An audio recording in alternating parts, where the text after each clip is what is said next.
Hey team, how are you today?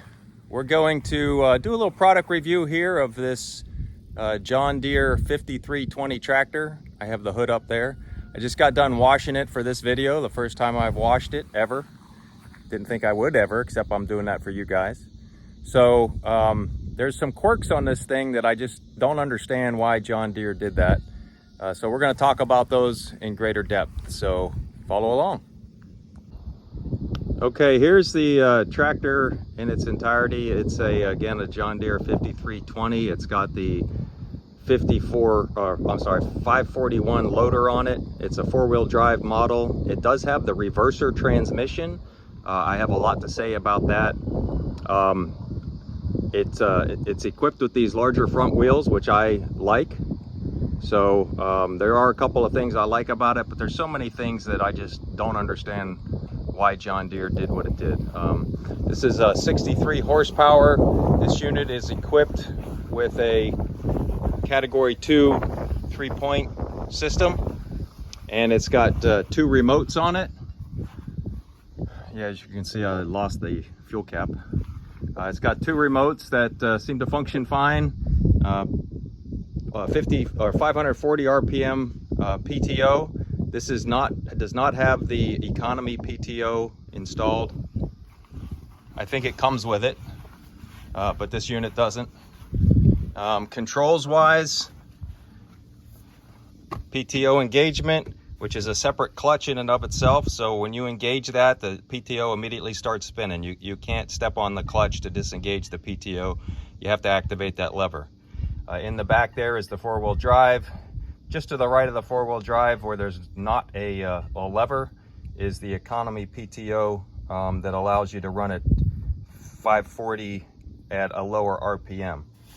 This unit hits 540 RPM, just short of 2,500 RPM on the engine. I believe the economy mode does that at 1,500 RPM on the engine. Here's the controls for the 3-point hitch. Off to the right there, there is I think it's called a drag control, and then of course the 3-point lift mechanism. Over to the left you have the 2 remotes. The joystick here in the front is the operator mechanism for the bucket loader. Typical controls there. This unit has a straddle mount system, they call it. So basically the deck is flat. You can enter this unit from either side, which is nice. You can climb up into the tractor either side.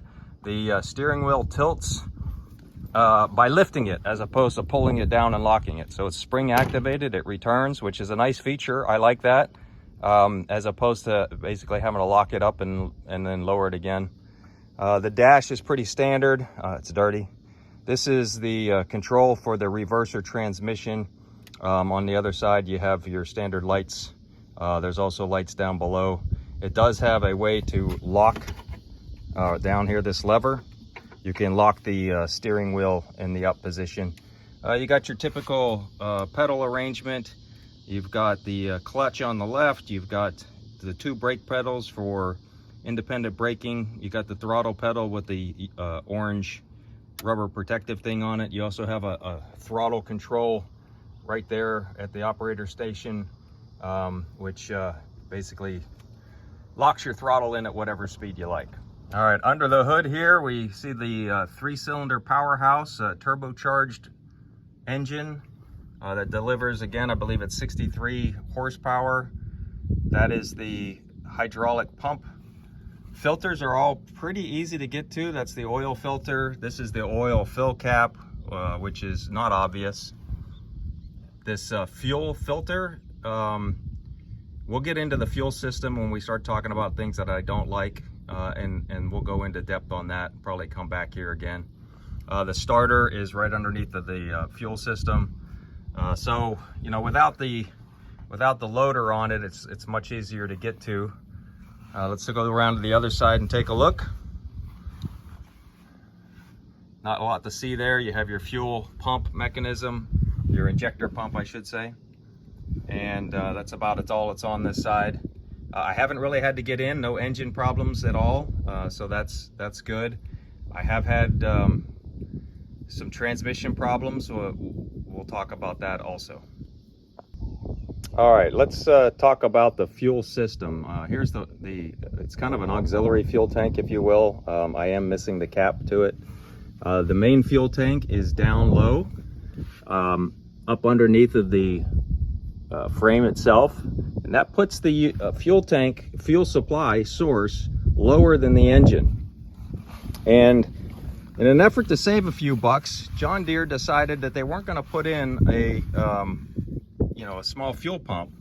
Instead, there is a priming system at the top of this fuel filter, and effectively, if you run out of fuel, you have to pump this thing up. Now you can see how hard this is because I'm having to work around the shroud for the engine hood, if you will.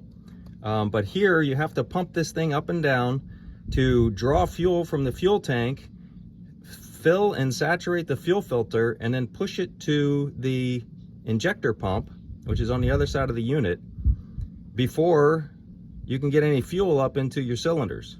This is completely garbage. It's ineffective and is a pain in the ass.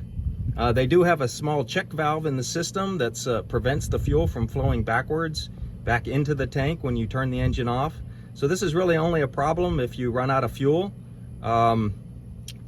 or change your fuel filter. So this is horrible.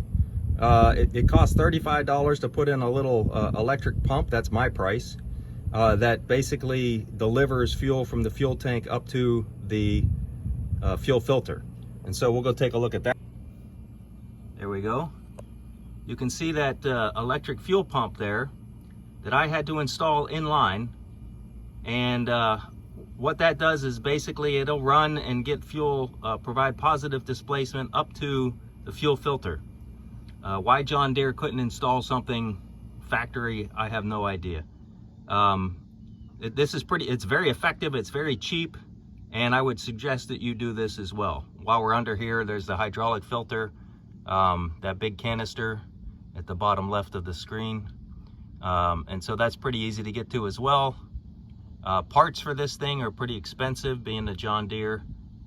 But that's a fuel system, and that's really annoying, and I just can't understand why they would have skimped that way. Oh, the fuel tank, you can see it over there. All right, let's talk about the another thing that pisses me off. You know, John Deere opted to go with plastic fiberglass around the unit as opposed to metal fenders and such. As you can see, it does break.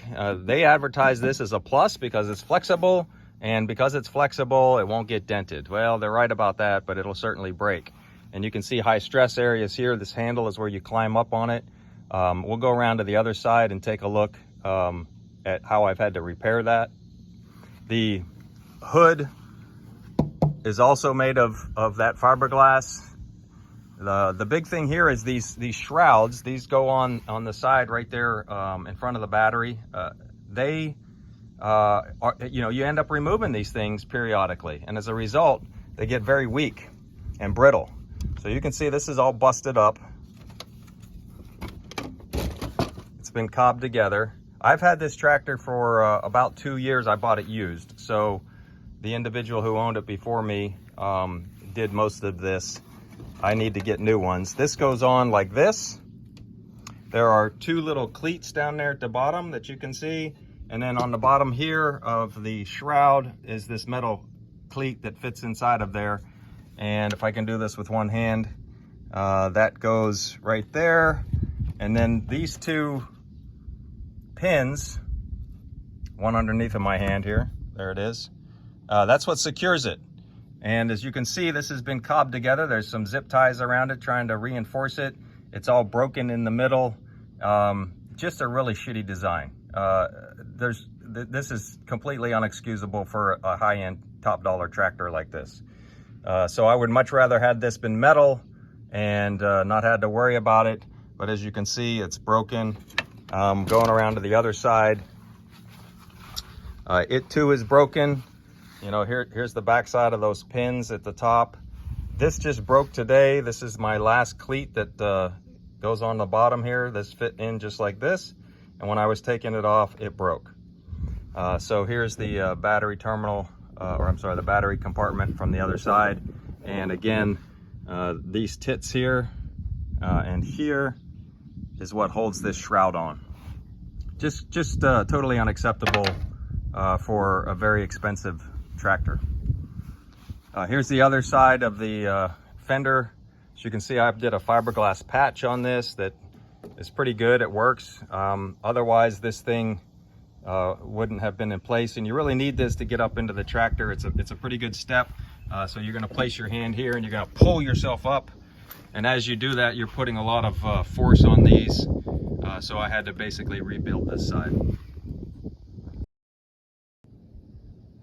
Okay, that's what it looks like with the hood down and the shroud back in place. Again, this is the same for all of the 5300 series and maybe other John Deere products. You know, again, they advertise this as a benefit because it won't dent if you hit something, and it does flex a little bit, but it'll certainly crack. Okay, let's talk about the loader for a second. I'm pretty happy with this loader.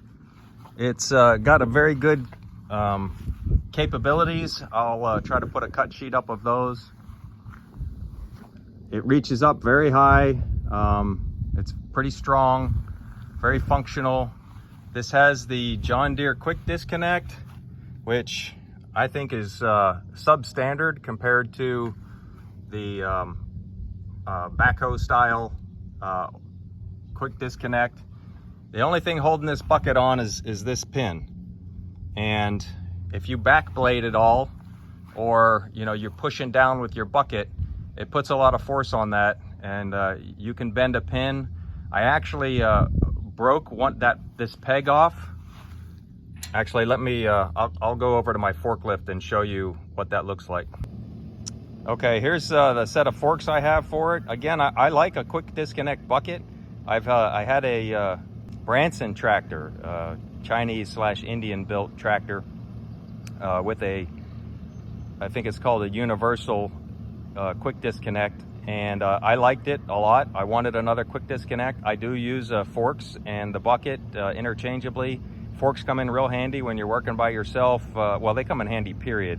But when you're working by yourself, you know, you use your tractor quite a bit for lifting things. So this enables me to lift a 2,000-pound pallet off a vehicle and you know, feed bags, etc., and store that. The quick disconnect system here, you can see there's two sizes. The 54 or the 540 series loaders use the bottom peg. The top is the same. It hooks on the top of the front end loader. So you basically come scoop up the top pin, and then you'll tilt it back, rock it back, and then the bottom pin will go into place on the loader. I had one of those pins rip off. You can see on this, it's bent. The reason it's bent is because I had a chain wrapped around there, and I ended up driving over the chain, which put a lot of force on it and ended up breaking the pin that I had to weld back into place. So really not the strongest system, not the best design by any means. Again, it's a pretty cheap implementation of a quick disconnect system, which I guess is favorable, except John Deere still charges you a butt ton of money for their tractors. Okay, now I'd like to talk about the transmission. Again, this tractor has the PowrReverser transmission. It sounds great in theory. It allows you to switch between forward and reverse without having to push the clutch in. It's very nice if you're, you know, working a loader operation, let's say, and you're doing a lot of back and forth with your bucket. I have three issues with this transmission. The first two are kind of nitpicking, if you will. But the third one, I think, is a serious issue and what I consider to be a design flaw, if not a safety issue. Firstly, this is the operator's manual here. We'll talk about the park feature, which is the brake. So this has a selector lever just to the left of the steering column. You have forward and you reverse, and you can just pop between the two without having to push the clutch in. neutral, and a park. This park is your brake. And so when you place it in park, it engages this lever down here, which internal to the transmission engages some pawls that grab a gear, and it effectively locks the transmission from spinning. And for me, if you're on any kind of incline and you put this in park, you'll hear a click, click, click, click, click, click before your tractor stops, and it rolls a little bit as it's doing that. And perhaps I just need to adjust this better, but this is really annoying if you're trying to say hook up to an implement and there's any kind of incline or your tractor wants to roll, and you want to line up some holes to drop a pin in it. Well, by the time you put it in park and take your foot off the brake, you hear that click, click, click, and then your tractor has moved. And so this is very annoying, and I wish that it was your traditional brake. You step on the brake pedal, you pull a lever, and it actually locks the wheels using the brakes as opposed to using the transmissions as a brake. The second issue is the speed range. So the PowrReverser has three ranges. You have a A, B, and a C. These are there's a lever to the right of the seat, and you can engage A, B, or C range. And to do this, the tractor has to be stationary. So you have to come to a complete stop if you want to move from A to B or B to C or any of these three. Additionally, you have four additional gears inside of each range. So you have a 1, 2, 3, 4. And so these you can switch while on the roll, just stepping on the clutch, you can engage one of these gears. I typically I drive around the ranch in C1. It's about 7.5 miles per hour. And sometimes I drop down to this B4 if it's bumpy. But pretty much I'm operating in B4 and C1. When I'm shredding the pasture, I'm typically in B3 here, sometimes jumping up to B4 if it's a nice smooth field. Occasionally I drop down to B1 if I'm trying to do some finesse work or I need additional pulling power. I'll drop down to B1. I driven on the open road and C4, and so it's nice to have. It gets you up there pretty good speed. I've yet to operate in the A range. I see no need to operate here in the kind of work that I do, and why they would have an A range completely dedicated where you only have 0.3 of a mile per hour between each of these gears. I don't think you would be able to discern that whatsoever. Crop farmers tell me that if you have a garden, let's say, and you hook up a rototiller, it might make sense to operate somewhere around here. But outside of that, you could effectively do that here at 2.6 miles per hour. I think at this speed, it's rather slow. So I've yet to use this. Ideally for me, I would like to see something like a range of B3, B4, C1, and C2. And then you could have some overlap, or even say B2, B3, B4, C1. And then the top range being C1, C2, C3, C4, to where C1 would basically repeat itself or something close to. And I would be satisfied with that. So in the A range could be, say A3, A4, B1, and B2. So that would be my ideal. So again, kind of nitpicking that I have to stop the tractor to be able to switch between B4 and C1 or B3 and C1. But I find myself doing this quite often. If I'm working in B3 and then I want to traverse the property, I have to move up to C1. Of a bigger importance, however, and the thing that I think is a serious design flaw, is the difference in forward and reverse speeds. You can see here is the reverse speeds, and you can immediately see that reverse is faster than forward. So if you're shredding the pasture at 4.3 miles an hour and you want to go in reverse and get the corner where a fence is at or around some trees, it jumps you all the way up to 5 miles per hour. So if you're trying to maintain your PTO RPMs at 540 RPM, you're going to be considering moving considerably faster. And I believe this to be a design flaw, if not a safety hazard. This is way too fast to be trying to mow in reverse. So what happens is you end up dropping down here to say B1 and putting it in reverse. So it's a two-step process. If you reduce the speed, the engine speed, down to something that's manageable, like 3.8, well, now your PTO is only operating at, say 200 RPM. So it's not ideal and completely unnecessary to have the reverse speed faster than the forward speed. The only thing that I can think is if you're doing a lot of earth moving and you're going forward and reverse, and you want to go forward and you need the force to pick up a bucket of dirt, and then you want to put it in reverse to quickly traverse backwards and then load it into a trailer or something, maybe. But most of the folks using this tractor are not using it as a front end loader. This is a farm tractor, and why they did this, I cannot understand. All right, that concludes my product review of the John Deere 5320 tractor.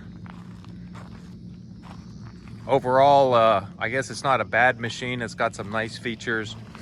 And if you would have got this in a different transmission, I think it would be a good machine. I wish that I had gotten a larger tractor, not physical size, but horsepower. This is 63 horsepower, 64 horsepower. The PTO is rated at 55 horsepower. It's adequate for a 12-foot shredder. I would have much rather, in hindsight, had a 15-foot shredder. But I do like the physical size of the unit. I like the large front tires that enables you to get out of ruts and things like that. It's a four-wheel drive, and so that's convenient. It's got a nice, good, powerful front end loader there. So there's features that I like about it, but the transmission is just not good for what I do. I can't imagine it would be for anybody else either. I think it's just a poor design. They do offer this in other transmission styles, so if you're interested in the John Deere 5320, take a look at those. Avoid the PowrReverser.